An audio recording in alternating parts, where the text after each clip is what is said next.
या अभंगामध्ये संत महात्मे या भूतलावरती येतात, परत येतात, त्याचा विचार मांडलेला आहे. ऐका, आपण जर संतांचं जीवन पाहिलं तर एका बाजूला आपल्याकडे शास्त्र आहे आणि एका बाजूला संतांचं जीवन आहे. मग त्या संतांकडे पाहत असताना जर आपण शास्त्राच्या नजरेतून जर पाहिलं तर या संतांनी या मृत्यूलोकामध्ये परत यावं, ते जन्माला आले पाहिजेत, ह्या कारणाने त्यांना जन्माला यावं लागतं, असा कोणताही ठोस पुरावा, हेतू, निमित्त, कारण काही कोणत्या ग्रंथामध्ये सापडत नाही. कोणत्याही औपनिषदीय तत्वज्ञानाचे ग्रंथ घ्या किंवा इतर स्मृती ग्रंथ घ्या, कोणत्याही ग्रंथाचे पानं जर आपण पलटत राहिलो तर त्यात असा सिद्धांत सापडतच नाही की संतांना जन्माला यावंच लागतं, असा सिद्धांत सापडत नाही. मग जन्माला कोणाला यावं लागतं याच्या बाबतीत जर विचार केला तर तुम्हा आम्हाला जन्माला यावं लागतं. मग जन्माला का यावं लागतं याचे कारण सापडत असताना त्याचे दोन कारण शास्त्रानेही सांगितलेत आणि आपल्या वारकरी संप्रदायातील सर्व संत महात्म्यांनीही ते कारण सांगून ठेवलेले आहेत. आपल्याला जन्माला येण्याचं काय कारण आहे, जन्माला कोण येतो त्याच्या बाबतीत बोलत असताना बघा, ज्याच्या जीवनामध्ये कर्म अवशेष शिल्लक राहिलेला आहे, ज्याच्या अंतःकरणामध्ये वासना शिल्लक आहेत, अशा जीवाला या मृत्यू लोकामध्ये परत परत जन्मालाही यावं लागतं आणि परत परत मरावंही लागतं. आणि जर महाराज हे दोन सिद्धांत अकाट्य सिद्धांत आहेत जन्माला कारण ठरणारे, अंतकाळाच्या वेळेला अंतःकरणामध्ये स्थित असणाऱ्या वासना आणि अंतकाळाच्या वेळेला आपलं जीवनातील कर्म अवशेष, या दोन गोष्टीमुळे जन्माला यावं लागतं. नाथबाबाही बोलतात ना, जन्म घेणे लागे वासनेच्या संगी, किंवा केले कर्म झाले त्याची भोग आले उपजले. नाथबाबा म्हणतात तेच जन्माला आले कोण, ज्यांनी कर्म शिल्लक करून ठेवलेले. बघा, दोन सिद्धांत आहेत जन्माला येण्यासाठी, ठोस सिद्धांत आहेत, स्पष्ट स्पष्ट सगळा विषय की आपण आपल्या जीवनामध्ये वासना शिल्लक ठेवल्या तर ती वासना आपल्याला जन्म घ्यायला लावते, आपण कर्म शिल्लक करून ठेवलं तर त्या कर्मामुळे जन्माला यावं लागतं. हे दोनही सिद्धांत जर आपण संतांच्या समोर ठेवले, त्या दृष्टीने जर संतांकडे पाहिलं तर संतांच्या अंतःकरणामध्ये कसल्याही प्रकारची वासना शिल्लक नसते आणि संतांच्या जीवनामध्ये कोणत्याही प्रकारचं कर्म शिल्लक राहत नाही. ज्ञानोबा बोलतात ना, काय आता करता कर्म करावे हे खुंटले तया स्वभावे आणि तरी जरी आगवे तरी अकर्ता तो. काय गुण किती आधी पाच अकर्ता. ज्ञानोबा म्हणतात ना, आज काय मला काळजी नाही बरं का महाराज, आज म्हणजे पवार बाबा म्हणजे बोलती ज्ञानेश्वरीच आहे आमच्या समोर, काय आता म्हणजे टेन्शनच नाही, आज जरी थोडं जरी चुकलं तरी सांगायला ते, त्यामुळे काय नाही. आणि एरवी पण महाराज आम्हाला काही काळजी नसते, कारण चुकल्यानं लोकांना कळतच नाही. किती गोड महाराज, किती गोड बाबांनी सांगितलं. अकर्ता म्हणजे त्यांच्या ठिकाणी कर्माचा लेप लागत नाही, संतांच्या ठिकाणी कर्माचा लेप नाही. संतांच्या ठिकाणी ही ज्ञानोबाराची किती गोड ओवी महाराज. एका उपनिषदामधलं प्रमाण आणि ओवी असं शेजारी ठेवावे महाराज, बहीण भावासारखंच वाटतंय ते. काय उपनिषद असं सांगतंय की साधूच्या जीवनामध्ये परत जन्माला काय यायचं नाही, ते त्याला जन्म येणं का घडत नाही तर दग्धस्य दहनम नास्ति पक्वस्य पचनम यथा ज्ञानाग्नी दग्ध देहस्य नच श्राद्धम नच क्रिया. आता महाराज काहीच काळजी नाही, एका ठिकाणी ज्ञानेश्वरी आणि एका ठिकाणी उपनिषदच माझ्या समोर आहेत, दोन प्रकारचे. त्या साधूच्या जीवनामध्ये कर्म शिल्लक राहिलेलं नाही, त्यांच्या जीवनात त्यांनी काय केलेलं आहे, हयाम म्हणजे ते असतानाच दग्ध, जसं शास्त्र सांगतं ना, हे उपनिषद सांगतं ना, दग्धस्य दहनम नसती पक्वस्य पचनम यथा. आपण घरामध्ये शिजवलेलं अन्न परत ते अन्न शिजवत बसत नाही आणि आता भाजलेले पदार्थ परत त्याला कोणी भाजत नाही, जाळलेल्या वस्तूला परत कोणी जाळत नाही. ह्या साधूने काय केलं, ज्ञानाग्नी दग्ध देहस्य, या ज्ञानरूपी अग्नीवर त्या सूक्ष्म शरीराचा त्यांनी बाध केलेला आहे भाजून. नच श्राद्धम नच क्रिया, तस्मात कारणात त्यांच्या जीवनामध्ये श्राद्धही करण्याची गरज नाही, त्या साधूचं पुण्यस्मरणही करण्याची गरज नाही. का तर त्यांच्या जीवनामध्ये काही कर्म शिल्लक राहिलेलं नाही, ज्या कर्मामुळे त्यांना जन्म होईल आणि ते जन्म होण्यासाठी आपण त्यांच्यासाठी काहीतरी श्राद्ध विधी करावा, काहीतरी पिंड अर्पण करून त्यांना सद्गती व्हावी असा काही विषय राहिलेला नसतो. ज्यांच्या जीवनामध्ये जन्माला हेतू असणारे, निमित्त असणारे कर्म आणि वासना सापडत नाहीत, असं संतांचं एक स्वच्छ जीवन असणार. पण असंही असताना ते संत महात्म्या मृत्यू लोकांमध्ये परत परत जन्माला येतात. का येतात त्याचं उत्तर म्हणजे आजचा अभंग. विठाला जन्माला येणं वेगळं आणि जन्माला यावं लागणं वेगळं. ऐका, संत महात्मे येत असतात, आपल्याला यावंच लागतं. का वासना आणि कर्म. बरं, आपल्या कर्माचं जर आपण चिंतन केलं पण ते कर्म परत दोन प्रकारचं कर्म आहे, एक पुण्यात्मक कर्म आहे, एक पापात्मक कर्म आहे. आणि काय असतं, आपण आपल्या जीवनामध्ये जे सुखाचे दिवस भोगतो ना, ते आपण पूर्वी करून ठेवलेल्या पुण्यात्मक कर्माचा परिणाम असतो. आणि आपण आपल्या जीवनामध्ये ते दुःख भोगत असतो. ऐका, ते जे दुःख भोगतो ना, त्याचं निमित्त आहे पूर्वी आपण कुठेतरी पाप केलेले, आणि ते पाप आपल्याला दुःखाच्या रूपाने भोगून संपावं लागतं. म्हणजे आपण पुण्य पाप मिश्रित असणारं कर्म, पुण्याचा परिणाम आहे सुखाचा, पापाचा परिणाम आहे दुःखाचा. म्हणजे आपल्या जीवनामध्ये या संसारामध्ये सुख दुःख भोगत असताना आपण पूर्वी करून ठेवलेलं हे पाप पुण्यात्मक कर्म असतं. म्हणून हे ह्या जन्मामध्ये ते सुख दुःखाच्या रूपाने ते त्याचा परिणाम भोगून संपावा लागतो. महाराज ऐका, काय आपल्या जीवनात एक गंमत झालेली आहे. आपण पूर्वीच्या जन्मातलं पुण्य पापात्मक कर्म सुख दुःखाच्या रूपाने भोगून जर संपवलं ना, आपल्याला परत जन्माला यायचा प्रसंगच येणार नाही. परत जन्माला येण्याचे पाळी आपल्यावर फिरून येणार नाही. पण आपली काय गंमत झाली, आपण काय करतो, पूर्वजन्मातलं जे पुण्य पापात्मक कर्म आहे ते या जन्मामध्ये सुख दुःखाच्या रूपाने भोगवतो. ते संपत आहे का नाही, त्याच काळात आपण आणखी कर्म करून शिल्लक ठेवतो. पुण्यात्मक कर्म पापात्मक कर्म करतो, मग ते परत कर्म आपल्या संचितामध्ये जमा होता ना महाराज. मग परत प्राण गेला की त्या कर्मामुळे आपल्याला परत जन्माला यावं लागतं, परत सुख दुःख भोगावे लागतात. मग ते भोगून संपावं की नाही, आपण तसं करत नाही. परत कर्म शिल्लक करून ठेवतो, परत ते कर्म संचितामध्ये जमा होऊन परत त्या कर्मामुळे आपल्याला जन्माला यावं लागतं. परत सुख दुःख भोगा, परत ते भोगून संपत आहे का नाही, तर परत आणखी वेगळं. हे काय रात्रभर चक्र चालणार नाही, पण एवढं ध्यानात ठेवा ते चाललंय आपल्या पाठीमागे, ते आपल्या पाठीमागच चाललेलं आहे. बरं, हे कळी बसून लागलं महाराज. हे कोण मी आता जे सांगितलं ना बाबा, हे पंचदशीमध्ये पहिल्याच प्रकरणात श्लोक आहे बघा. कुर्वते कर्म भोगाय कर्म कर्तृंचे म्हणजे ते नद्याम किटा युवा वर्तात आवर्तांतरमाश्वते व्रजंतो जन्मनो जन्म लभंते नैव निवृत्तीम. विद्यारण्य मुनी सांगतात कुर्वते कर्म भोगाय आणि कर्म कर्तृंचे म्हणजे ते, म्हणजे हे जन्म मरणाची शृंखला आपल्या पाठीमागे लागली. का महाराज, जन्म झाला फेरा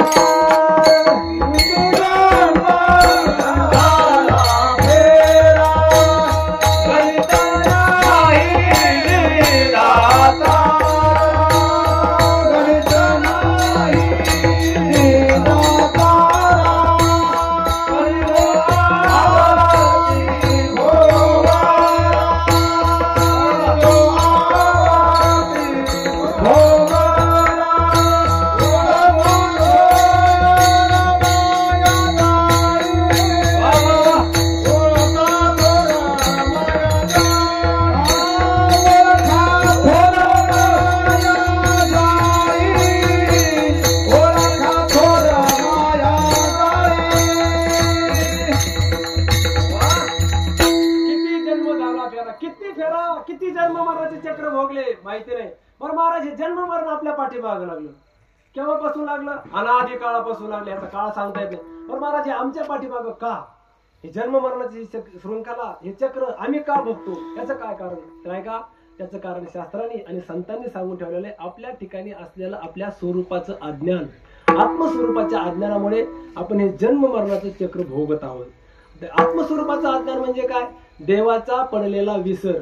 आणि ज्याच्या जीवनामध्ये देवाचा विसर पडतो त्याला ही जन्म मरणाची परंपरा भोगावी लागते. पचतील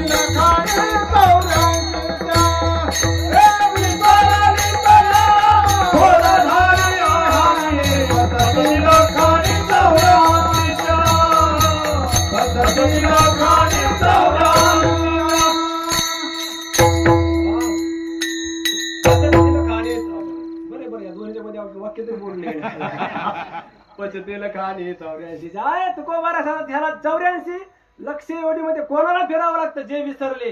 विसर पडणं म्हणजे काय, अज्ञान. पण अज्ञान महाराज काय, आपण जर आपल्या प्रत्येकाच्या स्वरूपाचा जर विचार जर केला, शास्त्राच्या नजरेने जर पाहिलं, तर आपण प्रत्येक जण आत्म पर ब्रह्म तत्व रूप आहोत. आपण परमात्मा रूप आहोत, आपण साक्षात पांडुरंग रूप आहोत, आपण परमात्मा आहोत, पांडुरंग आहोत, आपली ब्रह्म रूपता आहे. पण असंही असताना आपल्याला आपल्या स्वरूपाचा विसर पडला. आणि आपल्याला आपल्या स्वरूपाचा विसर पडणं याला ज्ञानोबा अज्ञान म्हणतात ना. काय आपला आपण पेया विसरू जाऊ का धनंजया तेची रुपये अज्ञान अशी बोले बाबा तेची म्हणत असताना जोर द्यायचे बघा. तेच अज्ञानाचं रूप तेच कोणतं आपल्या स्वरूपाचा पडलेला आपल्याला विसर. आपण आपल्या स्वरूपाला विसरलो आपण आपल्या स्वरूपाला विसरलो म्हणजे अज्ञान धारण केलं म्हणजे परमात्म्यापासून आपण भिन्न राहायचा विचार केला. भगवंतामध्ये परमात्म्याच्या स्वरूपातून आपल्या स्वरूपात आपण भेद पाहिला की जन्माला यावं लागतं. भेद पाहिला तर परत परत मारावं लागतं.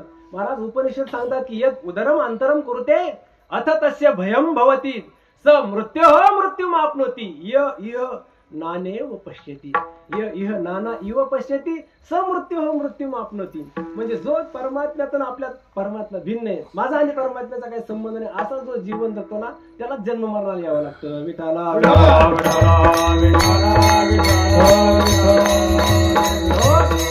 ऐका परमात्म्याच्या स्वरूपात भेद पाहू नये ते चांगलं पण नाही महाराज. परमात्म्यासोबत नित्य संबंध आपला मानला पाहिजे. काय भगवंतासोबत संबंधाच्या बाबतीत जर चिंतन केलं तर तीन प्रकारचा संबंध आहे. थोडा ऐका क्लिष्ट आहे म्हणजे डोळे झाकून काय ऐकणार पण थोडं लक्ष द्या. अत्यंत महत्वाचं आहे. भगवंतासोबत संबंध 3 प्रकारचा ठेवता येतो. एक ज्ञानातून संबंध एक भक्तीच्या क्षेत्रातला संबंध आणि संसाराच्या क्षेत्रातला संबंध. ऐका 3ही प्रकारचे संबंध आहेत. ज्याला जीव योग्य वाटेल त्याने त्या संबंधामध्ये राहावं पण परमात्म्यापासून भिन्न होऊन जीवन जगण्याचा विचार करू नये. मला ज्ञानातला संबंध काय भक्तीतला संबंध काय आणि संसारातला संबंध काय बघा. हे 3ही संबंध साधू संतांनी परमात्म्यासोबत सांगितलेले आहेत. ज्ञानाचा संबंध आणि भक्तीचा संबंध. ज्ञानोबा सांगतात देवाला देवा तू माझा स्वामी मी तुझा रंक. हा भक्तीचा संबंध आहे. देवा तू माझा स्वामी मालक आहे आणि मी तुझा एक सेवक आहे भक्त आहे. हा भक्तीच्या क्षेत्रातला संबंध आहे. आणि पाहता न दिसे वेगळे आणि जर खरं पाहिलं ना देवा तुझ्या तर माझ्यात वेगळेपणा शिल्लक नाही अज्ञानाचा संबंध मानायचा. आणि आता संसारातला संबंध बघा. संसारातले संबंध असतात नात्या गोत्याचे. बहीण असते भाऊ असतो आई असते वडील असतात चुलते असतात. हे जे संसारातले नाते संबंध आहेत ना हे साधू संतांनी हे नाते संबंधही संसारात ठेवले नाही देवासोबतच ठेवले. परमात्म्याकडे पाहतो असताना जगद्गुरु तुकोबारा सांगतात विठ्ठलच आमचा माय आहे विठ्ठलच बाप आहे विठ्ठलच चुलता आहे विठ्ठलच भगिनी विठ्ठल म्हणजे सगळे नाते देवासोबत ठेवले. विठाला म्हणजे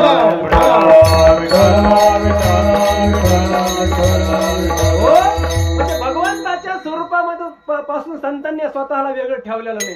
बघा कृष्ण माझा पिता कृष्ण माझी माता कृष्ण माझा पिता कृष्ण माझा कृष्ण माझी माता कृष्ण माझा पिता बहीण बंधू तुला कृष्ण माझा बहीण बंधू तुला कृष्ण माझा.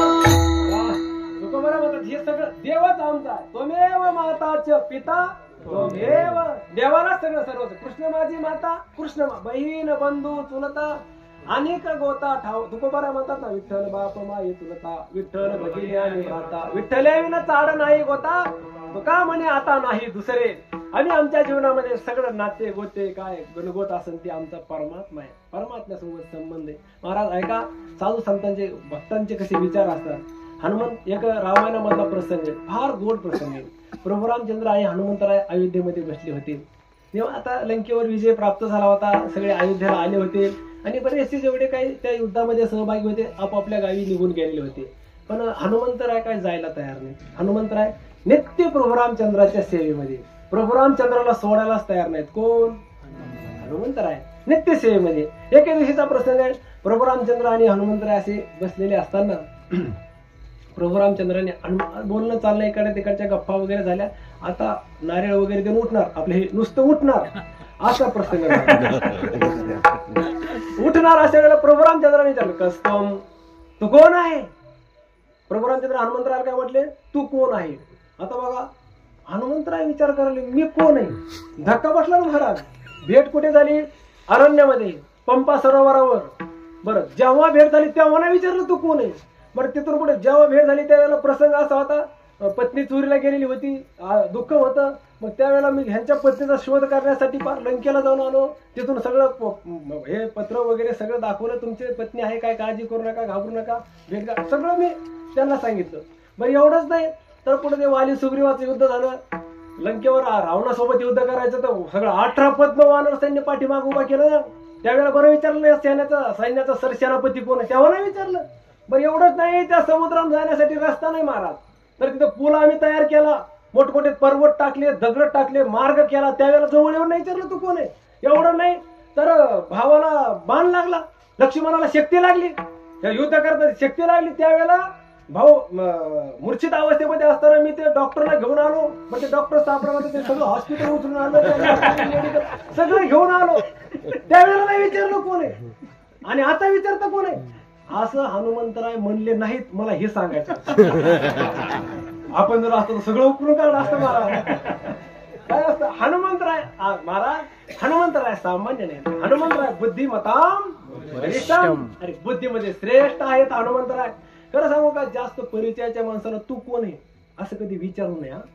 ते काय होत असतं, जास्त परिचय त्या बुद्धीत संभ्रम निर्माण होता. नेमकं चाललंय काय. आता तुम्ही सांगा, कीर्तन झाल्यानंतर उदाहरणार्थ घरी गेल्यानंतर थंडीचे दिवस आहेत, बायको म्हणजे माया बरं झाला आली थंडी ना, थोडं गरम पाणी घ्या.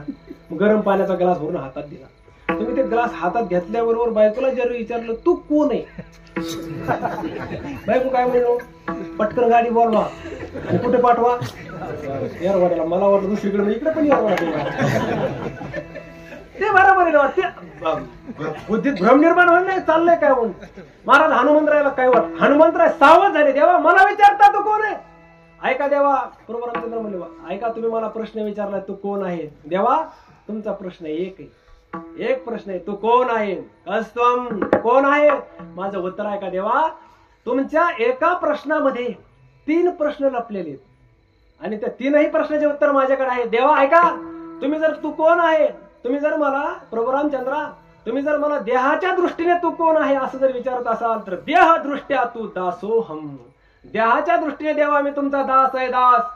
देवा ऐका, आणि तुम्ही जर मला जीवाच्या दृष्टीने प्रश्न विचारत असाल तर जीवदृष्ट्या त्वच अंशका हा. जीवाच्या दृष्टीने देवा मी तुमचा एक अंश आहे. मग एव अंश हा म्हटलेला ना भगवंताने, मी तुमचा अंश आहे. आणि देवा ऐका, तुम्ही जर मला आत्मदृष्टीने तू कोण आहे असं जर विचारत असाल तर प्रभू रामचंद्र माझं उत्तर आहे का, आत्मदृष्ट्या त्वम एव अहम इति मे निश्चला मतिही. हनुमंतराय म्हणतात देवा आत्मदृष्टीने जर तुम्हाला विचारत असेल तो कोण आहे तर त्वम एव अहम, तू आणि मी एकच आहोत, हे माझ्या प्रश्नाचं उत्तर आहे. विठाला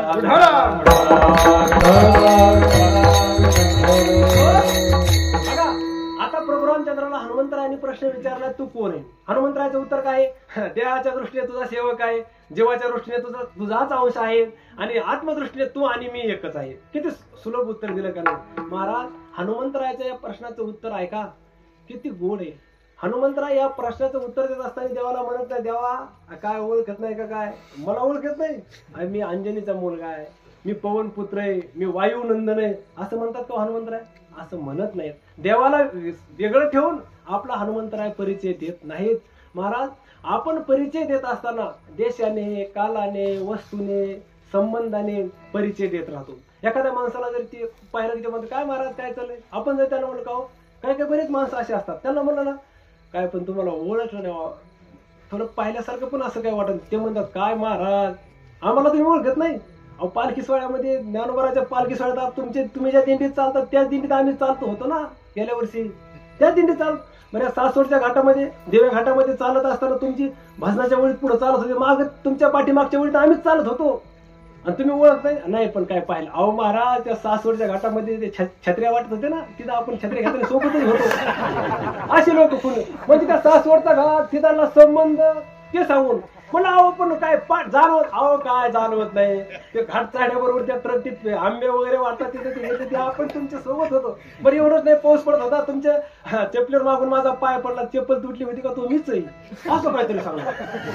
देशाने परिचय, कालाने परिचय, कुठेतरी ठिकाण. महाराज अहो पण पाहिल्यासारखं वाटत नाही. अहो महाराज आपण त्या सासवडमध्ये द्वादश सोबत सोडली, बरं तिथून पुढे ते वाल्याचे डोंगर वगैरे चालतात, थोडे थोडे पाऊस, भरपूर पाऊस चालला होता, आपण पण वाटत नाही. अहो महाराज तिथं आपण चालत असताना बाजूला जाऊन आपण बिड्या वाड्या ते आपण वाचू काहीतरी सांगणार, कुठंतरी काहीतरी टोकरून पण परिचय देणार. खरं सांगा हे परिचय देणं योग्य नाही. हा परिचय असला पाहिजे. महाराज आपल्या जीवनातले सगळे संबंध भगवंताशी असावेत, खरं आहे की नाही, सगळे संबंध देवासोबत असावेत. महाराज काय हे 3 संबंध मी सांगितले की नाही. ज्ञानाचा संबंध फार क्लिष्ट आहे महाराज. ज्ञानाच्या संबंधामध्ये बोलत असताना कठोपनिषदाने असं सांगितलेलं आहे, शूरस्य धारा निशिता दुरत्या दुर्गम पथस्तत् कवयाः वदन्ति कवयाः वदन्ति तत्पथः दुर्गम. म्हणजे हा मार्ग क्लिष्ट आहे, ज्ञान मार्ग करिता जाती भोकसे बुद्ध्याधिकाची ज्ञानवरा बोले. क्लिष्ट देवाचा संबंध ज्ञानातून सोपी गोष्ट नाही. मग ठीक आहे, भक्ती तो कठीण स्वरावरील भक्तीतला बी सोपं आहे का महाराज, ते पण कठीण आहे. मग सगळ्यात सोपा संबंध काय आहे तर भगवंतासोबत संबंध ठेवायचा असेल तर या संसाराच्या क्षेत्रामध्ये जे संबंध तुम्ही ठेवलेत ना भावतांच्या माणसासोबत ते संबंध काढावेत आणि परमात्म्यासोबत जोडावे. सगळ्यात सोपं. पण आपण काय करतो महाराज, देवासोबत इतका भेद ठेवला, संसारातले नाते संसारातच ठेवले. बघा एका व्यक्तीसाठी संसारात किती लोक नाते ठेवतात. एकाच व्यक्तीला कुणी म्हणतंय ते आमचे वडील आहेत, त्याच व्यक्तीला कुणी म्हणतंय माझा भाऊ आहे, कुणी म्हणतात ते माझा मेहणा आहे, एखादी बहीण असली तर ती बहीण म्हणते माझा थोरला भाऊ आहे. म्हणजे एका व्यक्तीसाठी प्रपंचातले सगळे नाते लोक सांगत चालतात महाराज. बरं त्याच एकाच व्यक्तीसाठी हजारो नात्याचा संबंध ठेवतो ना आपण, ठेवतो की नाही. प्रपंचाच्या क्षेत्रामध्ये हे चालतं का नाही.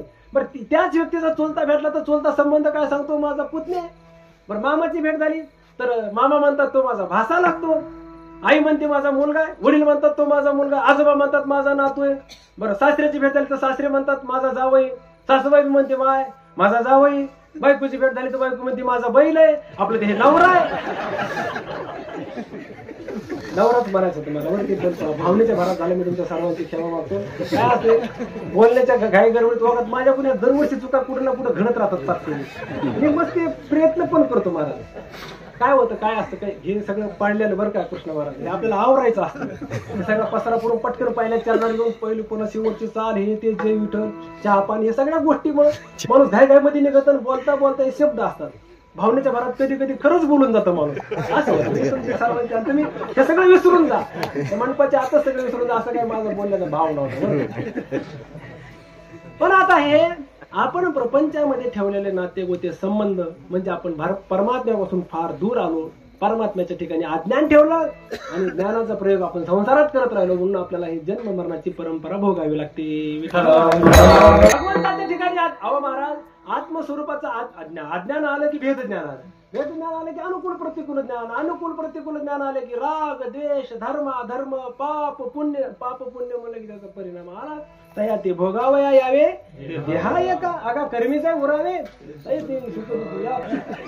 तया ते भोगावया यावे देहाय का. आपल्याला ठोस प्रमाण सापडून येत असतात महाराज. कारण त्यांनी मागच्या जन्मात काही सप्त्याला कधी देणगी दिलेली नसते, कुठं सप्त्याची पावती फाडलेली नाही, कधी सप्ताहात अन्नदान केलेलं नसतं आणि कधी सप्त्याची पंगत सोडलेली नसते. असे जे असतात ते परत चक्र मारत असतात, व्यवस्थित सप्ताह चाललाय कसा. ते दुष्ट लोक असतात कुठेतरी कोणत्या तरी गावात जन्माला आले त्यांना ते भोगावं लागतं महाराज. आपण जे सांगतो ना ते भोगावं यावे देहा एका म्हणजे ह्याच देहा नाही कोणत्याही देहा यावं लागतं महाराज आहे का. आणि असे कार्यकर्ते पुन्हा पोती फिरतच राहतात ते पाठीमागून, तू तिकडं बघ मी इकडं पाहतो काय चाललंय काय नाही. सगळं चौकशी पाहावी लागते त्यांना, ती सगळी करणं जर ठेवी लागते. चाललं तिकडं पलीकडे आता महाराजांची गाडी कोणती आपण ते सगळे सगळ्या गोष्टी चालतात. ऐका हे सगळं झालं कसं झालं, फार मोठी शास्त्राची प्रक्रिया आपल्या पाठीमागे लागली. मग संतांसाठी नाही का, अहो संतांच्या ठिकाणी अज्ञान नाही म्हणून भेद ज्ञान नाही ना, अज्ञानच आहे भेद नाही. तुकोबरायचं जीवन बघा काय सुंदर जीवन आहे. एक वेळेला तुकोबराय भानचित्र डोंगरावरून भजन करून खाली उतरले. दिवस मावळ्याला चाललेला होता. तुकोबरायने ठरवला आता चला म्हणे घराकडे देवगावाकडे तुकोबराय निघाले. महाराज डोंगरावरून महाराज खाली उतरले पण महाराजांचं भजन सुरू आहे. रामकृष्ण हरी जय जय रामकृष्ण हरी रामकृष्ण हरी जय जय रामकृष्ण हरी भजन करत करत तुकोबराय निघाले. दिवस मावळत्या दिशेला चाललेला होता आणि देहूचं गाव काही अंतरावर होतं. राम तुकोबराय रस्त्याने चाललेले. त्या गाव नेमकं काय झालं त्या दिवशी देहूगावचा पाटील शेतामध्ये आलेला होता. तो असा बांधावर बसलेला निवांत तुकोबराय रस्त्याने भजन करत चालेल. त्या पाटलाच्या कानावर शब्द पडले रामकृष्ण हरी जय जय रामकृष्ण हरी. विण्याचा झणकार विण्याचा आवाज चिपड्याचा आवाज आल्यानंतर त्याला असं जाणवलं अरे तुकोबराय की काय. त्याने उठून पाहिलं तर असे रस्त्याने तुकोबराय चाललेले दिसले. काय भाग्यवान लोक असतील महाराज. त्यांनी उघड्या डोळ्याने तुकोबरायला पाहिलं तर इतका आनंद झाला त्या पाटलाला. महाराजांना पाहिल्यावर ओ महाराज तुकोबराय तुकोबाराय म्हटलं तर महाराज थांबले. कोण बोलवते? अहो महाराज पाटील बोलवतोय. मग तुकोबाराय म्हणे पाटील का बोलवता? काय नाही महाराज या या या या या म्हटल्यानंतर तुकोबाराय आले. आल्यानंतर तुकोबाराय म्हणतात पाटील का बोलवलं? काही नाही महाराज या. काय बोलवलं काय? काही नाही महाराज. काय ऊसाला तोड आलेली काळा भोर ऊस आहे, गोड ऊस आहे महाराज. मुलं ऊस खातील, लेकर बाळ ऊस घेऊन जा, ऊस घेऊन जा म्हटलं. तुकोबाराय म्हणले ठीक आहे. मग त्या पाटलाने काय केलं, तुकोबारायला 2-4 ऊस नाही, एक मोठी ऊसाची मुळी चांगले ऊस पाहून उचलली तुकोबारायच्या खांद्यावर ठेवली. तुकोबाराय ती मुळी घेऊन भजन करत करत देव गावामध्ये प्रविष्ट झाले. गावात तुकोबारायने प्रवेश केला. एका ठिकाणी मुलं खेळत होते. त्यातील एका मुलाने पाहिलं तुकोबारायच्या खांद्यावर ऊस. पळतच महाराजांच्या जवळ गेला. महाराज कुठे चाललात? तुकोबारायने सांगितलं बाळा घरी चाललोय. महाराज तुमच्या खांद्यावर काय? लहान मुलाचा एक स्वभाव असतो विचारण्याचा. तुकोबाराय म्हणले बाळा अरे ऊस येतं. महाराज मला एक ऊस द्या ना. तुकोबाराय म्हणले बाळा घे. तुकोबाराय ती मुळी खाली धरली. त्याने त्या मुळीतला एक ऊस उपसला त्या मुलाने. परत ती तुकोबारायने मुळी खांद्यावर टाकली. महाराज निघाले.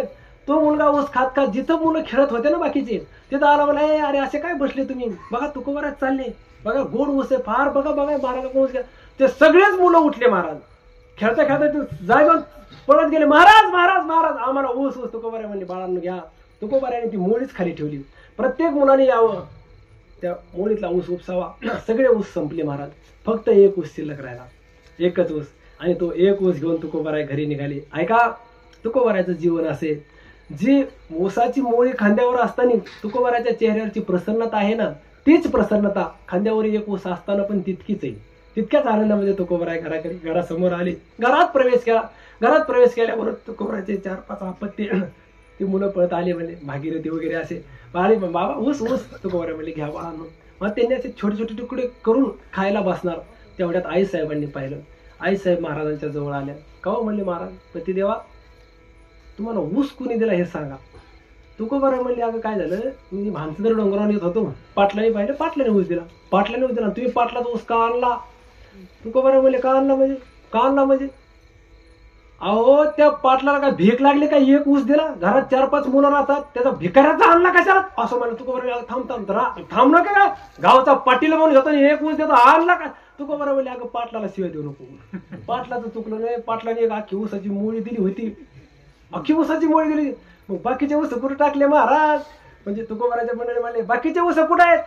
तुकोबाराय म्हणले अगं आवले काय झालं, गावातून येत होतो, मुले खेळत होते, त्यातील मुलांनी ते पाहिलं आणि ऊस मागितले. सगळ्या मुलांना ऊस दिली. सगळ्या मुलांना ऊस दिले. ऊस देऊन टाकले. हा दिले.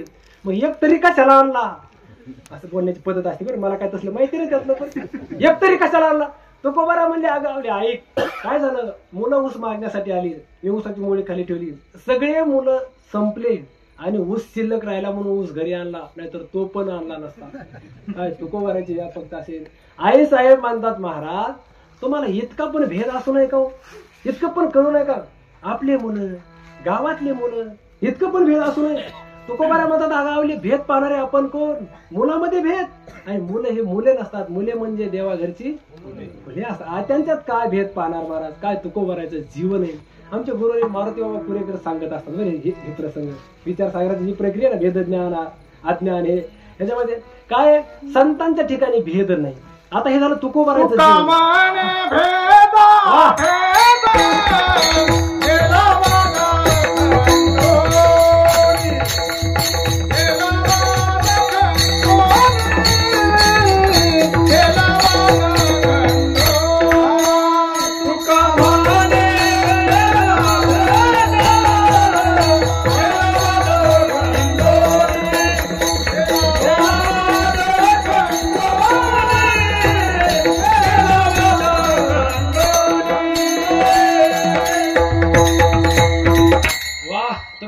आमच्या जीवनामध्ये भेद आणि आम्ही सगळं संपून गेलेले.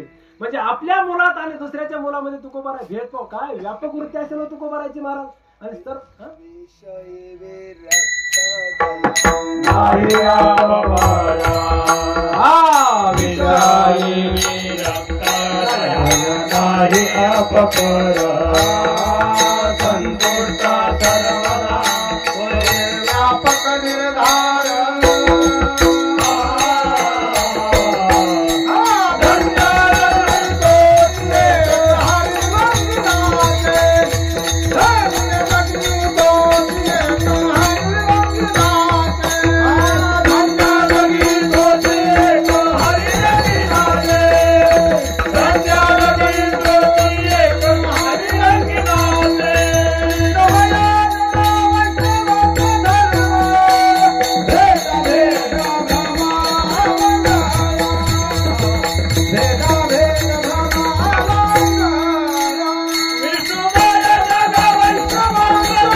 कृष्ण महाराजांनी तुकोबाराचं प्रमाण दिलं.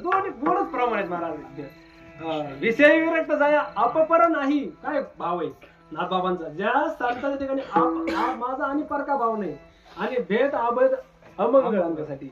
हे विष्णूंचा धर्म महाराज काय गोड आहे. हे प्रमाण किती गोड आहेत महाराज. गुरुजी महाराज बाबा सांगतात आपल्या ठिकाणी भेद आहे, संतांच्या ठिकाणी भेद ज्ञान नाही म्हणून त्यांच्या ठिकाणी जन्म लावता येत नाही आणि आपल्या ठिकाणी भेद जिवंत आहे. इतकं जिवंत आहे महाराज. आपल्या जर भेदाचा विचार केला ना, काय एक शेतकरी परिवार, एकत्रित कुटुंब, 2 सख्खे भाऊ, रानामध्ये राहायला घर आणि एका बाजूला वाडा, वेगवेगळ्या शेत्या. त्यातील थोरला आहे ना, एके दिवशी फिरत फिरत शेतामध्ये गेला. कोणत्या शेतामध्ये की ज्या त्या राहत्या घरापासून तर 3-4 किलोमीटरच्या अंतरावर त्याचं शेती, ऊसाचं शेत आहे. प्रसंग काय घडला काय नाही, फक्त काहीतरी ऊसाला पाणी वगैरे भरण्यासाठी सहज गेला आणि दार काहीतरी ते भरत असताना पाणी त्याच्याकडून एक ऊस मोडला. आता मोडलेला ऊस कसा टाकून द्यावा म्हणून त्याने तो ऊस तसाच घेतला खांद्यावर आणि घराकडे निघाला. 3-4 किलोमीटर घरे, काही मनी नाही, ध्यानी नाही, काही नाही महाराज. निवांत आपल्या महिमेमध्ये घराकडे निघाला. मोठा घर आहे, बंगला आहे मोठा आणि असा आडवा रस्ता, परत त्या बंगल्याकडे जायचा एक रस्ता. त्या दिशेला तो वळला. कोण? घरचा करता धरता सगळा कारभारी, याच्याकडे मालक आहे, बारका एक भाऊ आहे, दोघांचे मुलं पत्न्या, सगळं एकत्रित परिवार आहे, चांगलं वातावरण आहे आणि बाकी काही नाही. घराकडे वळला. वळल्यानंतर प्रसंग असा झाला की त्याच्या बंगल्याच्या समोर याचा एक मुलगा आणि याच्या बारक्या भावाचा एक मुलगा, दोघे जण त्याच्या त्या बंगल्याच्या समोर खेळत होते, वाड्याच्या समोर त्या.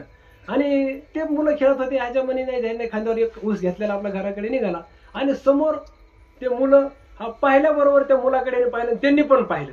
ते मुलांनी पाहिलं, त्यांना इतका आनंद झाला. अरे म्हणजे बघ दादाने ऊस आणल्यामुळे. ऊस म्हणलं की ते इतके खुश झाले महाराज. ते मुलं पळायला लागले, चला दादाकडून महाराज. ते मुलं पळायला सुरुवात केल्याबरोबर हे विचार केला, अरे आता हे 2 जण आहेत, हे 2 जण ऊसासाठी माझ्याकडे आलेले आहेत. आता ऊस करत पळत निघाले. मग आता नेमकं काय करायचं, आपल्याकडे ऊस किती आता एक. ते विचार करायला एकच ऊस आहे.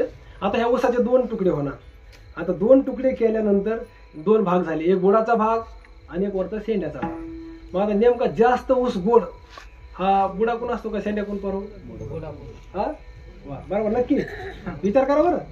रस्त्यात मग खाऊन बघ आपले हे म्हणजे खेड्यातले काही अडचण नाही. शहराचा विचार होतं ते शहरात त्याला निळ लागणार नाही, पण जास्त बुडा कोण. मग ते विचार करायला लागला, अरे आता 2 भाग केल्यानंतर जास्त गोड भाग बुडाचा असणार आणि नेमकं आता हे गेलं की आपला एक मुलगा आहे आणि आपल्या भावाचा पोरगा आहे. नेमकं आता काय करायचं, बुडाचा भाग नेमका द्यायचा कोणाला? त्याच्या वेळेस मनात विचार सुरू झाले, काय करायचं, बुडाचा आपल्या पोराला द्यायचा का आपल्या भावाच्या पोराला द्यायचा? त्याच्या मनात जे विचार बरं त्याचा विषय सोडा. तुमच्या समोर जर असा प्रसंग झाला, भावाचा मुलगा तुमचा मुलगा जर आला, तर तुम्ही बुडाचा भाग भावाच्या मुलाला देणार का तुमच्या मुलाला? तुम्ही काय तुकाराम महाराज नाही तर गंभीर झाले बघा ना. काय करणार तुम्ही? तेच करणार. तुमच्या मनात जे ना तेच प्रत्येकाचं तेच आहे. अरे त्याच्या काय, अरे 2 आले, मग आता काय करायचं, बुडाचा आपल्या पण द्यायचा कसा कळलंच नाही पाहिजे. मग महाराज त्यांनी विचार केला, बुडाचा भाग आपल्या पोराला द्यायचा. पाहिलं महाराज तितक्यात वेळ करला, इतक्या ह्या बाजूने त्याचा मुलगा पळत होता, या बाजूने भावाचा मुलगा, मुलं पळत. त्यांनी विचार केला, हा आता आपल्या मुलाला बुडा, पटकीन बुडाचा भाग असा धरला, वरच्या हेंड्याकडा भाग असा धरला, काढ दिशी ऊस मोडला, बरं घ्या घ्या घ्या ऊस घ्या ऊस घ्या ऊस घ्या. पोरं पळत आली. ह्या बाजूने त्याचं पळत होतं, असा ऊस बुडाचा भाग धरला. ह्या बाजूने भावाचा येत होता, असा वरचा भाग असं धरून पोरं घ्या घ्या घ्या. नेमकं गमत झाली, पोर अशा जवळ आले की पोराचा ट्रॅक बदलला. भावाचा आलं इकडून याचं गेलं.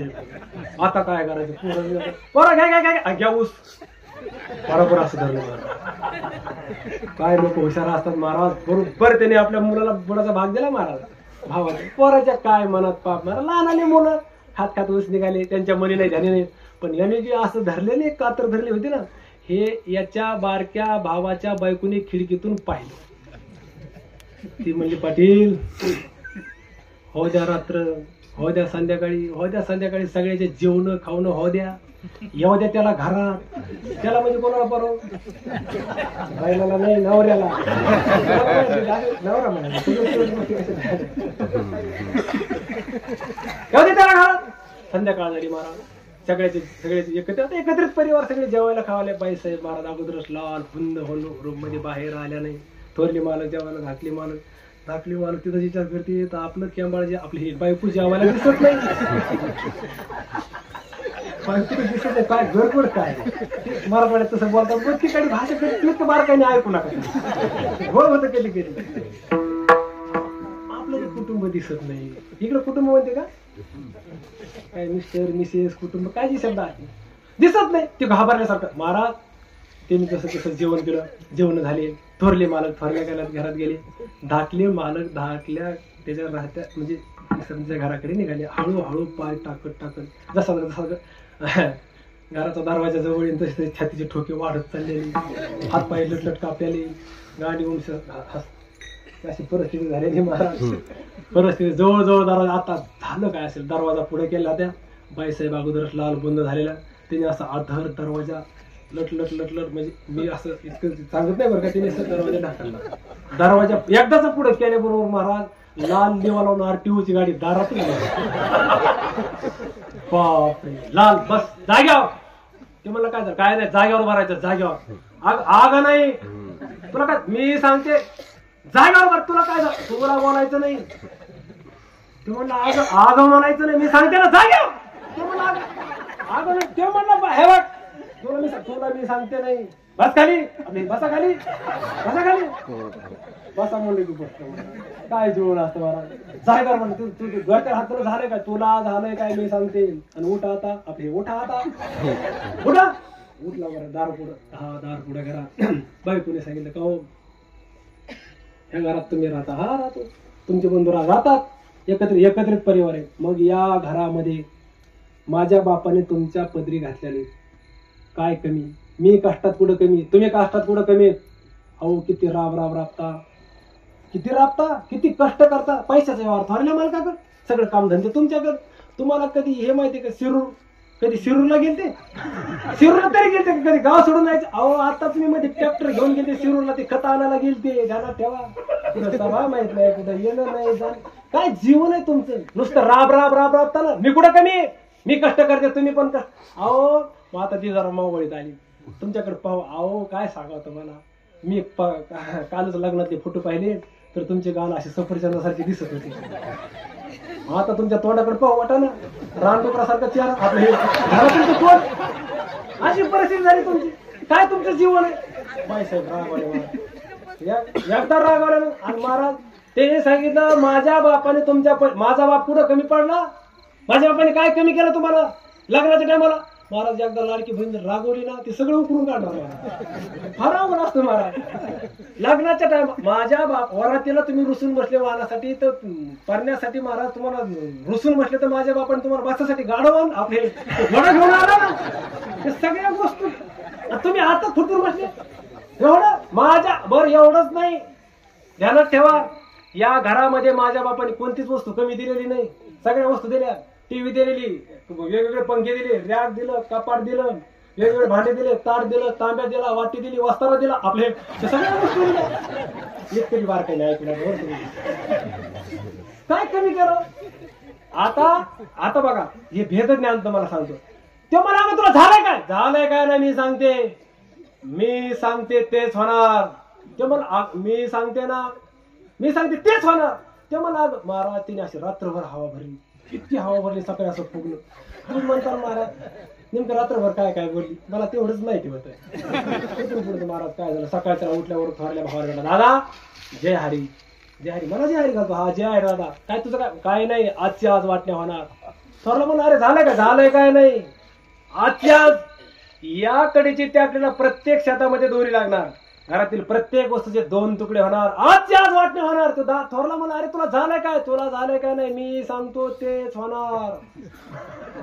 हे कुणाचे वाक्यात बघ बायकोचे महाराज मी ते म्हणला अरे थोरला म्हणा तुझ्या मनात असे विचार कस काय निर्माण झाले.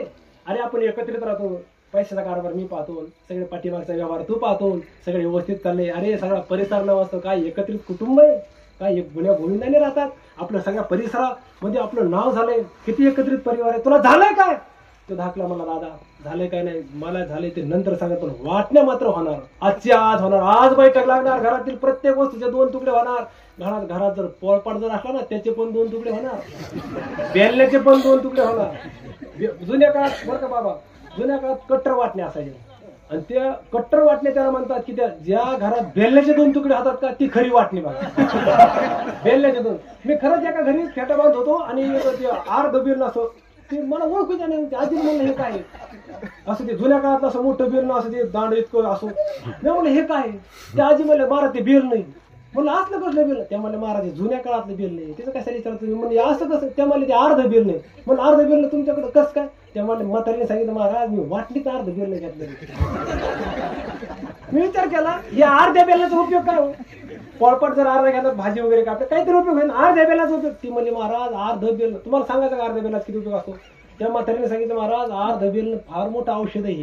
याच्यासारखं औषध नाही तुम्हाला म्हणून सांगते.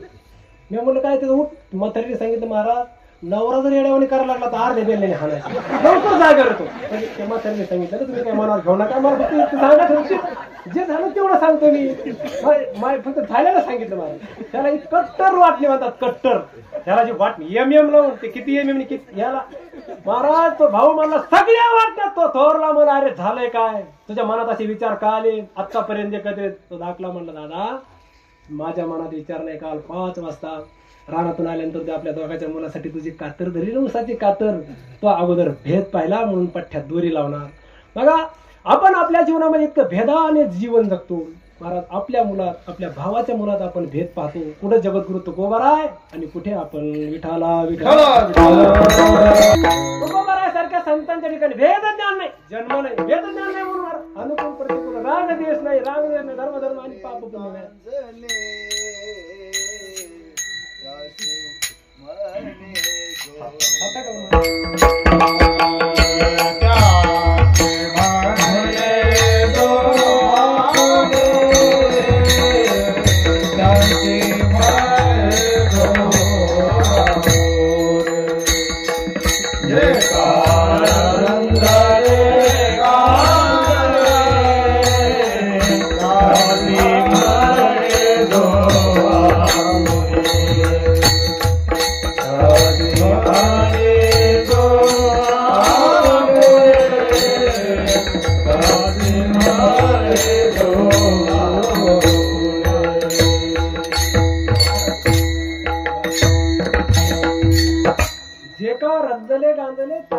आपलं म्हणून राहतात. भेद पाहत नाही. संतांचं असं आहे म्हणून त्यांच्या ठिकाणी पाप. मला संतांचाच विचार सांगायचा बरं म्हणून बाबा त्यांच्या ठिकाणी पाप पुण्य नाही. तुकोबाराय म्हणतात लागोने दो पाप पुण्यांगा तुका म्हणे आम्ही झालो अग्निरूप. आमच्या ठिकाणी पाप पुण्य लागत नाही. आणि आमच्या ठिकाणी म्हणून नाही आमचे सर्व संत महात्मे आहेत ना पाप पुण्य अंगे नातळे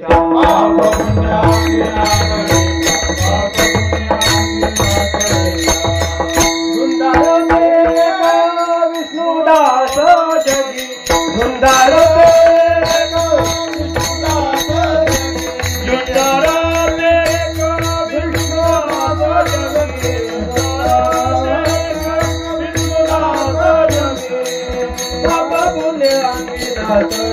त्या पाप पुण्य नातळे त्या पाप पुण्य नातळे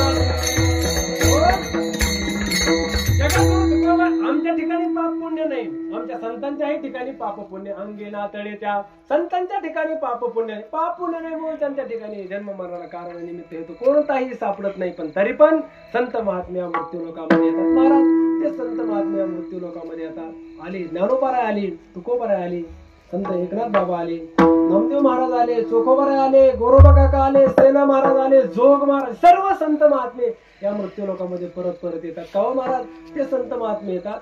पण त्यांच्या ठिकाणची विशेषता काय. या मृत्यू लोकांमध्ये आल्यानंतर त्यांचं विशेषत्व काय आहे तर त्यांच्या जीवनाची खास विशेषता ही आहे की त्यांच्या जीवनामध्ये या मानवी तनुमध्ये राहत असताना या संसारामध्ये ते धन्यतेस पात्र होतात. त्यांच्या ठिकाणी धन्यता राहते. महाराज धन्यता राहते. मग ती धन्यता त्यांच्या ठिकाणी का राहते हेच तुकोबाराय अभंगाच्या पहिल्या चरणात सांगतात. धन्य ते संसारी धन्य ते संसारी धन्य ते संसारी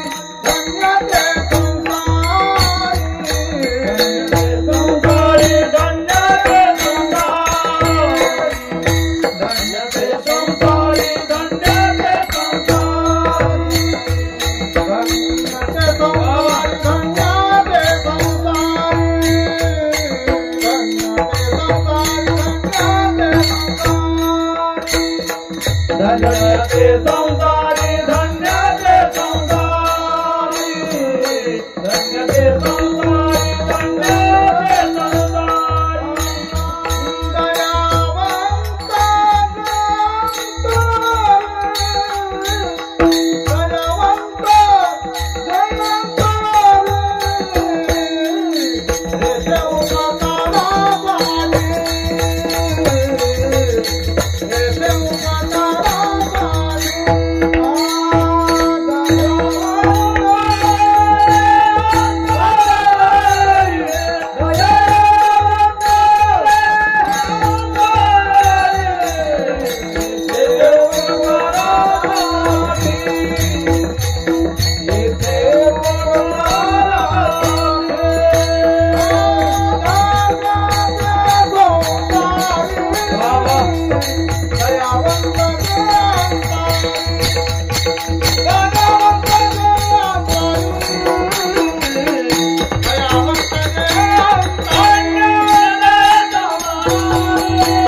धन्य ते संसारी. त्या संतांच्या ठिकाणी धन्यता राहते. कुठे? या संसाराच्या क्षेत्रामध्ये. या ठिकाणी संसार या शब्दाचा अर्थ जगत घ्यायचा. या जगतामध्ये ते संत महात्मे राहत असताना त्यांच्या ठिकाणी धन्यता राहते. धन्यता का राहते? जर या अभंगाचा आपण उत्तरार्ध पाहिला तर दयावंत जे अंतरी जे दयावंत आहेत ते संसारामध्ये धन्य आहेत असा एक अर्थ. किंवा स्वतंत्र संतांच्या ठिकाणी दया पण राहते आणि त्यांचं जीवन पण धन्य आहे. मग त्या धन्यतेच्या अनेक प्रकारचे अवच्छेदक आहेत. शास्त्राने खूप धन्यतेविषयी शास्त्रांमध्ये या धन्यतेचा फार मोठा वहापोह केलेला आहे.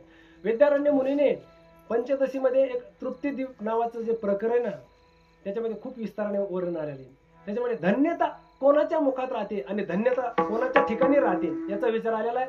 पंचदशीच्या त्या तृप्तीदीप नावाच्या प्रकार जवळपास 300 श्लोक आहेत. त्याच्यामध्ये शेवटी विचार सांगितला आहे. महात्म्याच्या मुखातले शब्द आहेत धन्योहम धन्योहम कर्तव्यम मेन विद्यते किंचित धन्योहम प्राप्तव्यम सर्वम आद्य संपन्नम. महात्मा म्हणतो माझं जीवन धन्य आहे. माझं जीवन का धन्य आहे? मला धन्यता का प्राप्त झाले? माझ्या जीवनातलं कर्तव्य संपलं. धन्यता का प्राप्त झाले? माझ्या जीवनातलं प्राप्तव्यही संपलं. म्हणजे कर्तव्य आणि प्राप्तव्य संपल्यामुळे माझं जीवन धन्य झालं. हे महात्म्याच्या मुखातले उद्गार आहेत. आता ऐका, ह्याचं जर थोडं सूक्ष्म चिंतन जर केलं तर पंचदशीतल्या 7व्या प्रकरणातला म्हणजे तृप्तीदीप नावाच्या प्रकरणातला पहिला श्लोक आहे. आत्मानं जे द्विजानीयात अयम अस्मिती पुरुषा किमिच्छन कस्य कामाय शरीरम अनुसंचरेत. मग इथून त्यांनी जे सुरुवात केली आत्मानं जे द्विजानीयात म्हणजे आता तिथून जे सुरुवात केली मध्यंतरी त्यांनी मग बोलत असताना विद्यारण्य मुनीचं असं म्हणणं आहे धन्यता कोणाच्या ठिकाणी राहते तर ज्याच्या जीवनामध्ये तृप्ती प्राप्त होते. तृप्ती भेटली की जीवन धन्य होतं.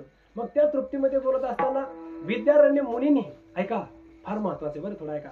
विद्यारण्य मुनी सांगतात की त्या तृप्तीचं त्या ऋषींनीच विद्यारण्य मुनी तृप्तीचे 2 प्रकार सांगितले. तृप्ती 2 प्रकारची तृप्ती म्हणे. कोणती? एक तृप्ती देसाई आपले एक सांकुशा तृप्ती आहे कामापुरती जागेत बरं का बाबा. आणि एक निरंकुशा तृप्ती. मग सांकुशा तृप्ती कोणती? सांकुशा विषयी तृप्तीहीन आणि इयम तृप्ती निरंकुशा. म्हणजे विषयरहित असणारी तृप्ती ही निरंकुशा तृप्ती आणि विषयाने प्राप्त होणारी तृप्ती ही सांकुशा तृप्ती. महाराज ती दिसायला जरी तृप्ती असली तरी पण वास्तव ती तृप्ती ठरू शकत नाही. विठाला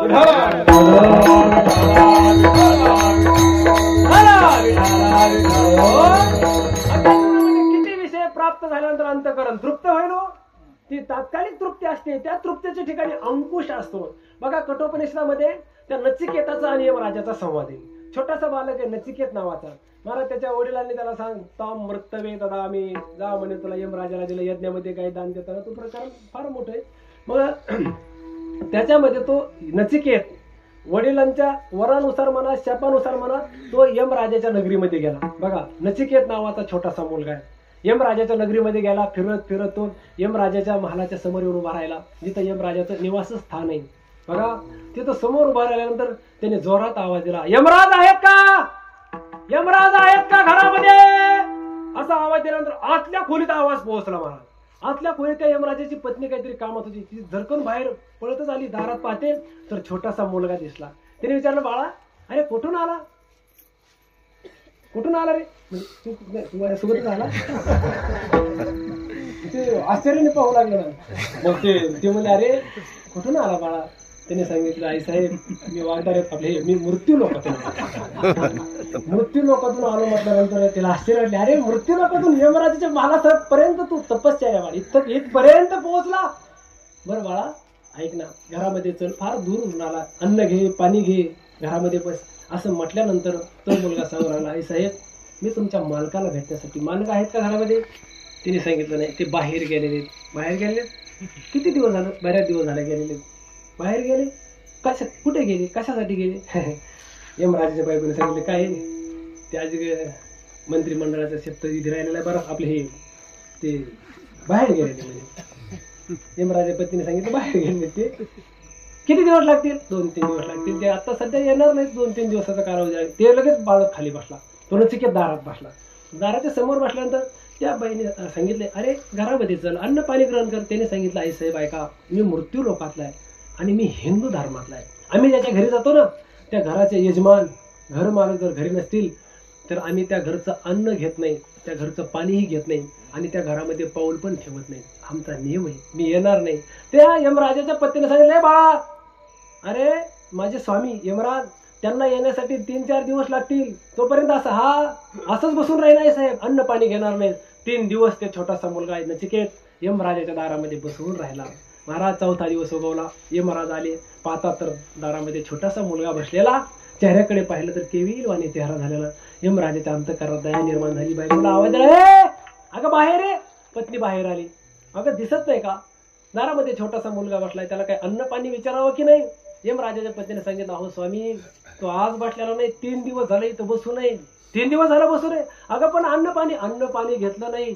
काय घेतलं नाही, तो तुमच्या भेटीला आलेला आहे, तो तुमची वाट पाहत बसलेला आहे आणि त्याच्या अंतःकरणामध्ये काहीतरी अपेक्षा, त्याच्या अंतःकरणामध्ये काहीतरी मागण्या घेऊन तो बसलेला आहे. 3 दिवस झाला अन्न पाण्याचा त्याग केलेला आहे.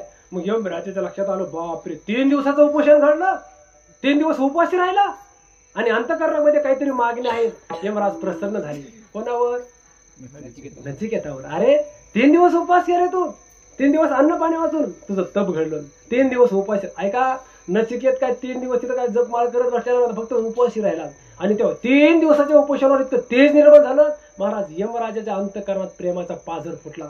यमराज अरे विचार करू, 3 दिवसापासून अन्न पाणी वर्ज्य करून हा बसलेला आहे. 3 दिवस याला उपोषण घडलं. याच्या अंतःकरणाच्या मागण्यात याच्या मागण्या पूर्ण केल्या पाहिजेत. नचिकेत त्याच्या महाराज तप, या मृत्यू लोकांमध्ये सगळ्यात श्रेष्ठ तप काय असेल तर उपोषणाचं तप मानलेले. म्हणून उपोषणासारखं तप नाही महाराज. उपोषणाने वाणी तेज निर्माण होतं. उपोषणामध्ये तपश्चर्या असते. म्हणून आपला वारकरी संप्रदाय 15 दिवसातून एक उपोषण करतो. एकादशीच्या दिवशी व्रत करतो. अन्न पाणी घेत नाही. महाराज बघा काय तपाची शक्ती असेल.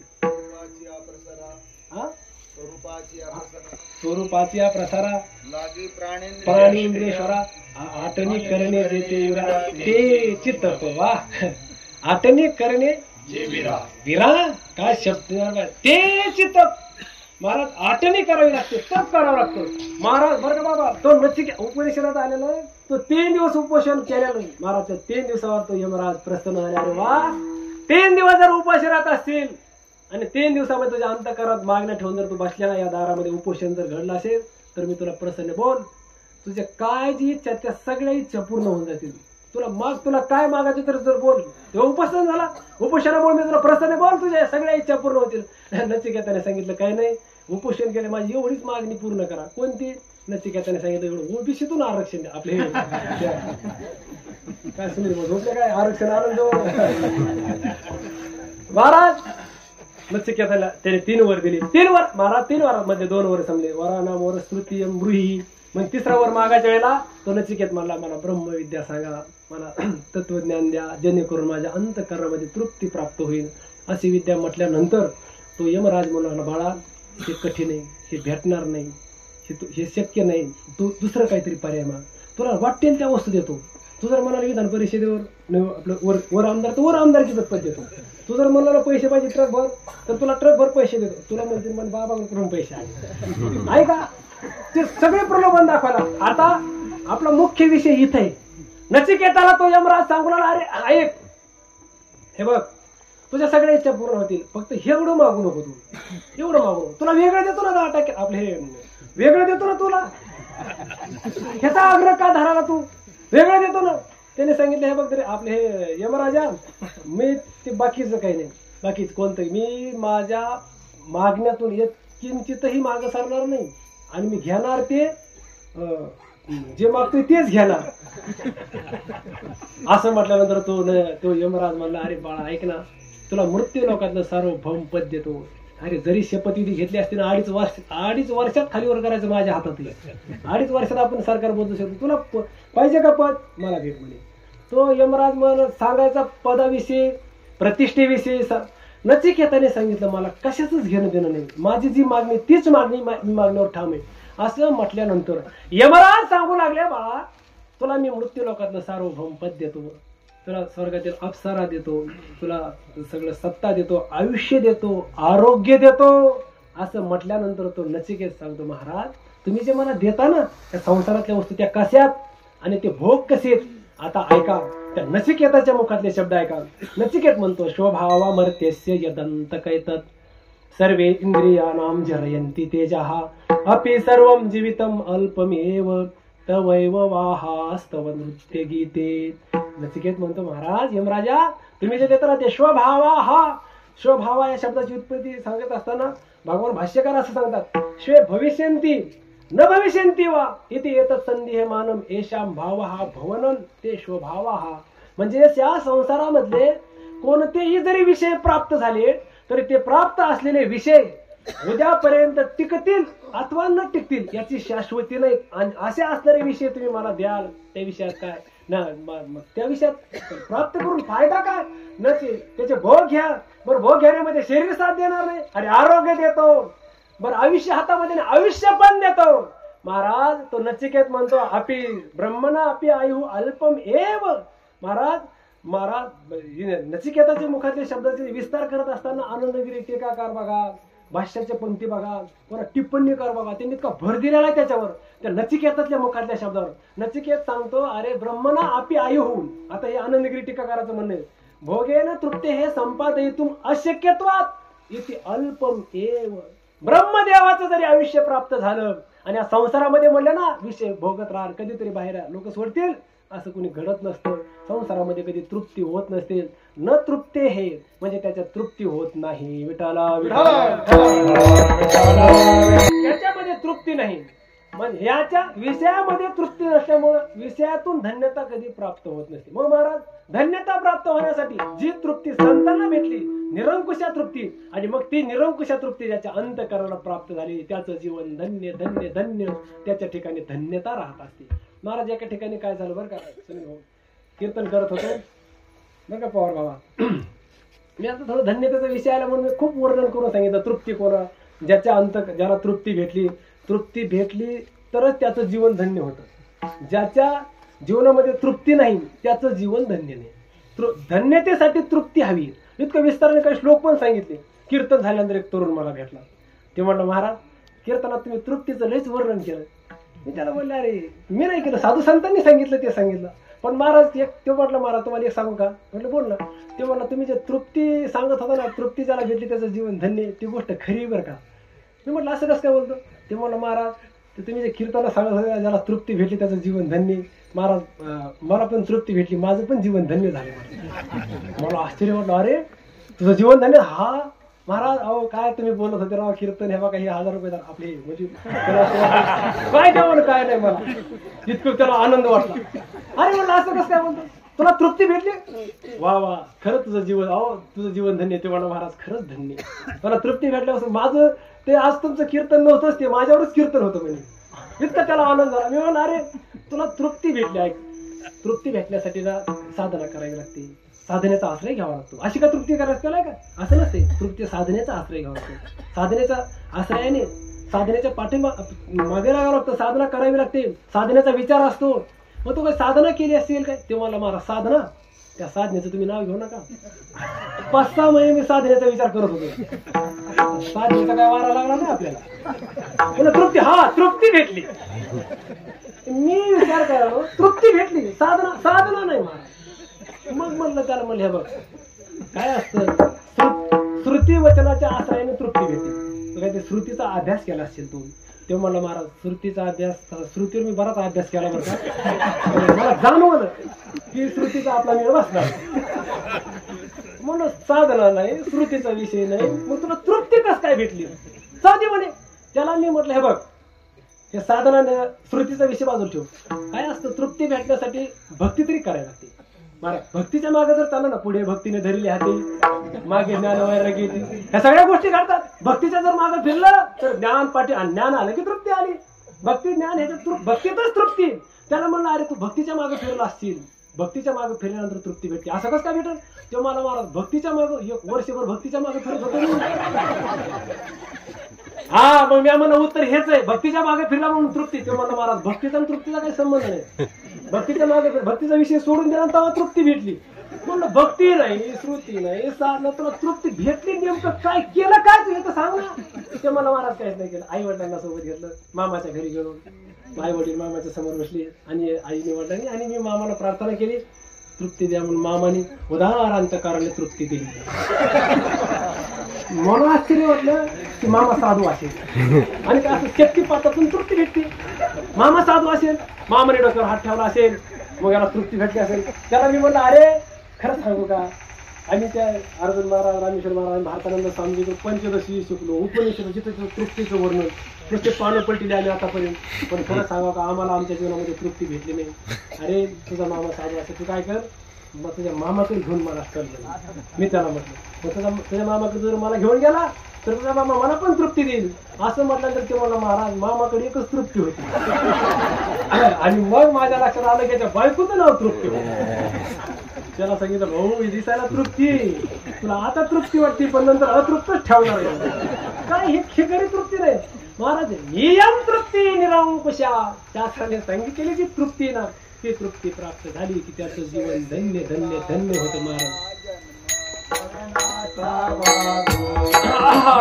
विषय सेविता का जन्मा मरणाचा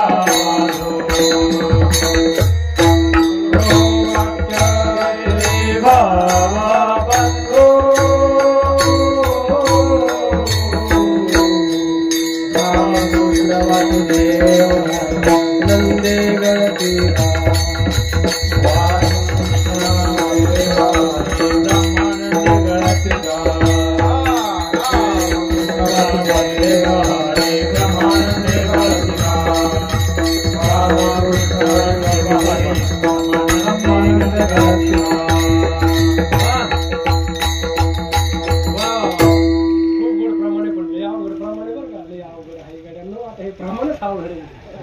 विषय ना बाबाचं वासुदेवाचं प्रमाणे विषय सेविताला जन्म मरणाचा बाधू विवेक गुरु वाक्य छेदी भव बंधू.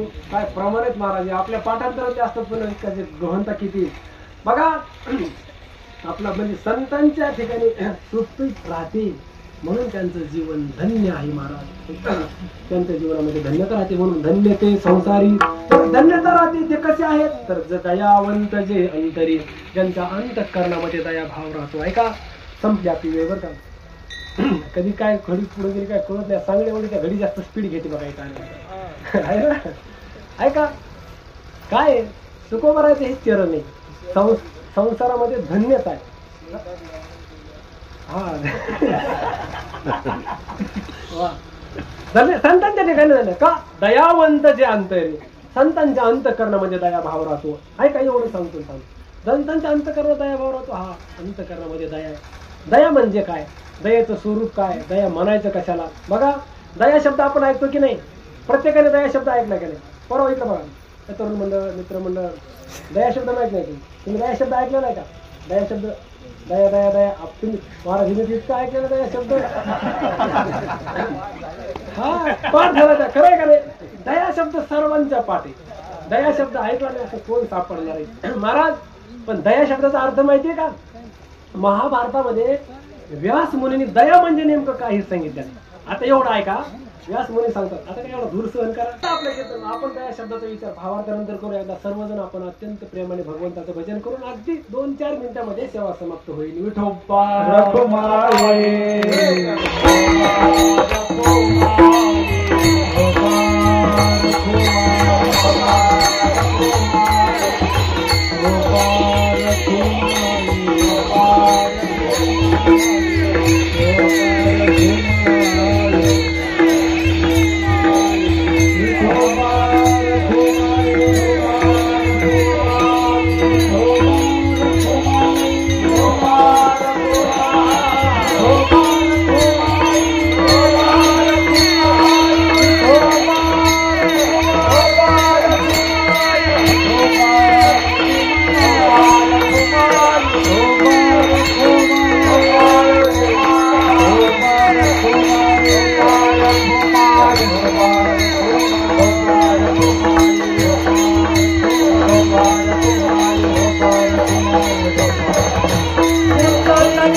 जवळ आले ठोके वाढे होते आमच्याकडे. इतकं लवकर विमान आलं पुण्य नाही. पण असं नाही मला वाटायला विमानात बसून का जाणं व्हायला, पण आपलं बरेच कार्य राहिले. आणखी 200 विद्यार्थी ठेवायचे आम्हाला. आमचे खूप मोठे स्वप्न आहेत, पण आता म्हणलं जायचे पाळी आले तर घाम फुटायला होता मला, पण माघारी गेले. खूप सप्ताह म्हणजे खूप गोड सप्ताह, एकदम असे झटून सगळे करतात आणि आनंदाचा सप्ताह आहे. मी विचार करतोय आमचे रामेश्वर महाराज 7 दिवस काय राहते, गेल्या वर्षीपासून आज जादू आहे तुमच्या ठिकाणी बरं का. असे महात्मे साधू संत या गावामध्ये राहतात, आनंदाची गोष्ट आहे. थांबतो बरं का. आपली वेळ पण झालेली, 2 मिनिटं बोललं तरी अडचण नाही. बरोबर काय 4 चरणाचा अभंग. आता तुम्ही तरुण मुलं आहे, कसं हल्लीच्या काळात एक तर कीर्तनात तरुण येत नाही. त्याच्यावर पण ती पुन्हा आली, पुन्हा जास्त वेळ कीर्तन झालं ते पुन्हा इकडे येणारच नाही उद्याच्याला. तुम्ही असे कसे महाराज लोक आणता, तुम्ही जास्त वेळ घेते आणि ती काय असं होऊ शकतं म्हणून. कारण तरुण आमच्या कीर्तनात आणणार तरुण दिसत नाही. आमच्या कीर्तनात जर तरुण दिसला तरी धरूनच आणलेला असते. तरुण मुलं कीर्तनात आनंद आहे, चांगलं वातावरण आहे. संपलं. एका चरणाचा तरी भावा परवा आता 4 चरण आहेत. 4 चरणात आपल्या टाइमात 1 चरण बोलायला 2 तास लागले, पण बाकीचे राहिलेले 3 चरण बोलायला किती वेळ लागेल? 6 तास. मग आता हे 3 चरण आता सांगायचं पुढच्या वर्षी. हा पुढच्या वर्षी बरोबर हुशारच महाराज, हुशार आहेत. त्यांना माहिती पुढच्या वर्षी म्हणजे ते वशिला लावून ठेवायला लागलेत. म्हणजे मी त्यांच्या ऐका तुकोबाराय सांगतात संतांच्या अंतःकरणामध्ये दया राहते. ऐका दया म्हणजे काय. व्यास म्हणे सांगतात परेवा बंधुवर्गेवा मित्रेवा द्वेष्टरी तदा आपण्ये वै रक्षितव्यम दया ही एषा प्रकीर्तिताः. दयेचं स्वरूप असं सांगतात. एखादा संकट काळामध्ये पडलेला आहे, त्या संकटातून बाहेर काढण्याचं सामर्थ्य आपल्या ठिकाणी आहे. मग त्यावेळेला त्याला बाहेर काढण्यासाठी तो आपल्या जातीतला आहे का दुसऱ्या जातीतला आहे असा विचार न करता, ऐका आपल्या पाहुण्यातला आहे का आपल्या वेगळा आहे असाही विचार न करता, मित्रे वा द्वेष्टरी तदा, तो आपला मित्र आहे का आपला द्वेष करणारा आहे असा कोणत्याही प्रकारचा विचार न करता आपण्ये वै रक्षितव्यम दया ही एषा प्रकीर्तितः. त्या आपत्ती काळामध्ये त्याला बाहेर काढण्यासाठी आपल्याला पळायला लावणारी जी अंतःकरणाची वृत्ती असते ना, त्याला शास्त्र दया म्हणतं की दया आहे. नाथबाबा सांगतात ना, जेवी बाळक पडता संकटी न सावरत माये उठी तेवी दीन देखोनी दृष्टीशी ज्याचे पोटी दया द्रवे ऐसी या दयेची 28,000 आपुले पारिखे पुसे कोण स्वजाती विजाती लक्षण पुसाया ही पण धीर नाही. नाथबाबा सांगतात अरे एखादी माता माऊली ती काही कामामध्ये व्यस्त आहे, कपड उघडलेला आहे, सगळ्या साड्या वगैरे असतात व्यस्त, पण ती काही ते व्यवस्थित ठेवत आहे, वेगवेगळ्या रंगाच्या अलंकार, तिला बरंचसं काही काम आहे. अशा वेळेला तिचा छोटासा मुलगा जर अग्नीकडे चालला असेल, पुढे अग्नी आणि त्या अग्नीत तो पडणार आहे, बाळक संकटी तो संकटात पडणार आहे, अशा वेळेला ती आई असा विचार करते का हो? आता काय करते, त्या हिरव्या साड्यात ना त्या सगळ्यावर छकडीला ठेवते, गुलाबी मधल्या बाजूला त्या सोनेरी काठाच्या अशा करते. मग सगळं झाल्यानंतर ते तर विस्तवाकडे चालले, मग खालच्या साड्या व्यवस्थित लावते, नंतर थोडा मेकअप वगैरे करते, नंतर त्याला अग्नीतून काढते. असा विचार करते आई? हो नाही, काहीतरी बोला. नाही विचार करत. महाराज नसावर तर माय उठी, ती जशी आहे तशी उठते आणि त्याला पकडते. देवी दीन देखोनी दृष्टीशी ज्याचे पोटी दया, आणि ऐसी दयेची अठाई जाण. अशी दया ज्याच्या ठिकाणी नाथ बाबा सांगतात, आपले पारिखे पुसे कोण. अरे आपल्या जातीत नाही का दुसऱ्या जातीत आहे तो महात्मा विचार करत नाही. स्वजाती विजाती लक्षण पुसायाही पण धीर नाही. विचारायची पण त्याला इच्छा होत नाही, म्हणजे विचारतच नाही. असा ज्याचं जीवन असतं त्याला साधू म्हणतात. सर्वाभूती दया साधू म्हणावे ऐसिया. बरं काय शास्त्राचं चिंतन आहे, त्याला साधू म्हणावं. दया करणे जे पुत्राची तेची, दासा आणि दासी तोची. साधू ओळखावा आणि देवते तेची जाणावा. दयावंत तरी देवाची सारिखे, घडेच्या उपकार भूतांची हे दया. आत्मस्थिती दया अंगी वसे. म्हणजे संत महाराज एक वचन सांगतो बरं शास्त्रातलं. दया करत असताना दया म्हणजे तृतीयावर का, ही सर्व भूतेषु सर्व प्राणी मात्राच्या ठिकाणी जे करायचे असते त्याला दया म्हणतात. आणि दया सामान्य समजू नका. ही दया तुलसीदास महाराज सांगतात, दया धर्म का मूल है, पाप मूल अभिमान. तुलसी दया न छोडिये, जब तक घट में प्राण. जोपर्यंत शरीरामध्ये श्वास चालतात ना, तोपर्यंत दया ठेवून चाला. आपल्यामुळे कोणत्याही प्राण्याचं रक्त सांडणार नाही, आम्ही कोणत्याही प्राण्याच्या मानेवर सुरी धरणार नाही, आम्ही झालं कीर्तन, आम्ही कोण्याही माणसं कोणाची लचके तोडणार नाही. काय महाराज त्याला दया म्हणतात, हे दयाचे महाराज. आपल्यामुळे हिंसा घडणार नाही, आम्ही वाईट मार्गाने लागणार नाही, आम्ही कोणाच्या मानेवर सुरी फिरवणार नाही, आमच्यामुळे कोणाच्या रक्ताचा थेंबही सांडणार नाही. अशी त्याच्या अंतःकरणामध्ये दया असते ना, तर तो दयावंत तोच देवाची सारिखी. सर्वभूती दया आणि साधू म्हणावे अशा. खरं सांगू का, साधू काय वेशातला नसतो, साधू काय कुठं असं बघायचा नसतो. ज्याचे संतांनी जे लक्षणं सांगितलेले असतात आणि त्या लक्षणं जो जीवन जगत असतो तोच खरा साधू असतो. म्हणजे साधू कोण, तर सर्व प्राणी मात्रावर दया करतो. पण आमचे संत महात्मे धन्य आहेत, कारण त्यांच्या अंतःकरणामध्ये दया आहे. ज्ञानेश्वर महाराज.